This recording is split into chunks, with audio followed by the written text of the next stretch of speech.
స్తోత్రమేసయ్య. ప్రియమైన దేవుని బిడ్డలారా, క్రీస్తు నామములో మీ అందరికీ సమాధానం కలుగునుగాక. ఆమేన్. ప్రతి దినము దేవుని వాగ్దానం అనే ఆత్మీయ చక్కటి కార్యక్రమంలో మిమ్మల్ని ప్రేమపూర్వకంగా ఆహ్వానిస్తున్నాను. దేవుని బిడ్డలారా, ఎలా ఉన్నారు? బాగున్నారా? ఉదయాన్నే లేచారా? ప్రార్థన చేసుకున్నారా?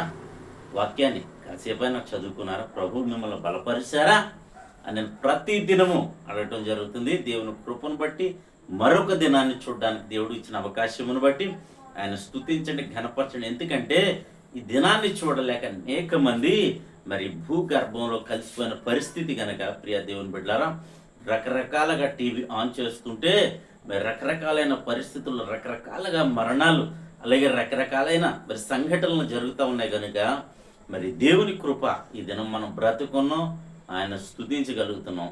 బట్టి ఆయన స్తుతించండి, ఘనపరచండి. ప్రతి దినము దేవుని వాగ్దానం అని ఆత్మీయ చక్కటి కార్యక్రమంలో వాగ్దానాన్ని చదువుతున్నాను. యెషయా గ్రంథము 43వ అధ్యాయము 1వ వచనం. అయితే యాకోబు, నిన్ను సృజించిన వాడు యెహోవా, ఇశ్రాయేలు నిన్ను నిర్మించి ఉన్నవాడు ఇలాగూ సెలవిచ్చుచున్నాడు, నేను నిన్ను విమోచించి ఉన్నాను, భయపడకము, పేరు పెట్టి నిన్ను పిలిచి ఉన్నాను, నీవు నా సొత్తు. దేవునికి స్తోత్రం. చక్కటి వాగ్దానం ద్వారా ప్రభువు మాట్లాడుతూ మనకిస్తున్న వాగ్దానం ఏంటంటే, భయపడకండి. పరిస్థితులు తారుమారైపోతాయి, యుద్ధాలు మరలా జరుగుతున్నాయి. మరి దినములు చెడ్డవి గనక సమయాన్ని పోనీయొద్దు.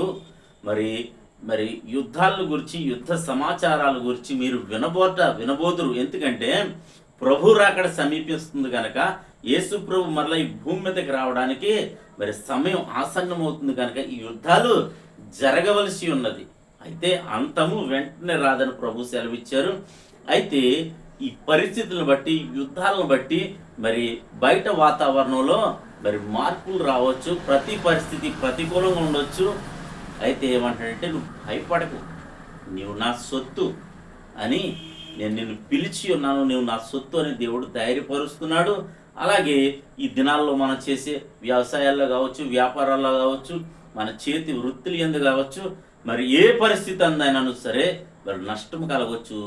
అయితే నువ్వు ఏమంటున్నాడంటే, దేవుడు భయపడద్దు, నువ్వు నా సొత్తు, నేను ఎలా ఆదుకోవాలో మరి నేను ఎరిగి ఉన్నానని దేవుని వాక్యం సెలవిస్తుంది కనుక ప్రతి ఒక్కరూ ధైర్యం తెచ్చుకుని ఈ వ్యాధి బాధల యందు విశ్వాసాన్ని కోల్పోకుండా మరి విశ్వాసంలో ముందుకు సాగి ప్రార్థించుకోవాలని తెలియచేస్తూ దేవుడి మాటలు దీవించునుగాక.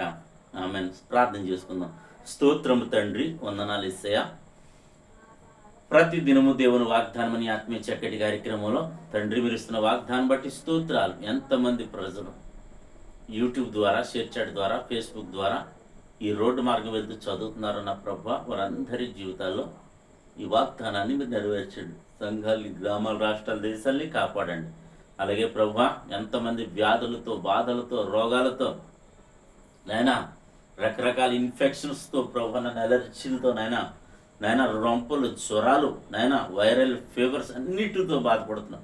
ప్రతి ఒక్కరిని మీరు కనికరించండి. పారిశుద్ధి కార్మికులు ప్రభువా మొదలుకొని ఉన్నతమైన అధికారుల వరకు మీరు కాపాడండి. అలాగే రాజులను, మంత్రులను, అధికారులను మీరు దీవించండి, ఆశీర్వదించండి ప్రభా. మంచి జ్ఞానము నాయన, పరిపాలన విధానమును బిడ్డలకు నేర్పించమని ప్రార్థిస్తున్నాను తండ్రి.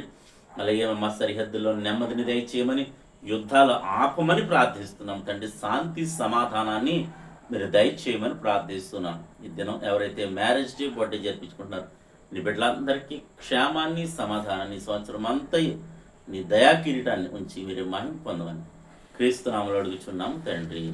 ఆమేన్. మరి ప్రియమైన దేవుని బిడ్డలారా, మరి వాగ్దానాన్ని మీరు పొందుకున్నారు కనుక మరి ప్రతి దినము ఈ వీడియోలు మీరు మిస్ కాకండి. అనేక మందికి ఇది షేర్ చేయండి, లైక్ చేయండి, ఛానల్ సబ్స్క్రైబ్ చేసుకోండి. దేవుడు నిన్ను, కుటుంబాన్ని దేవుడు దీవించును గాక. ఆమేన్.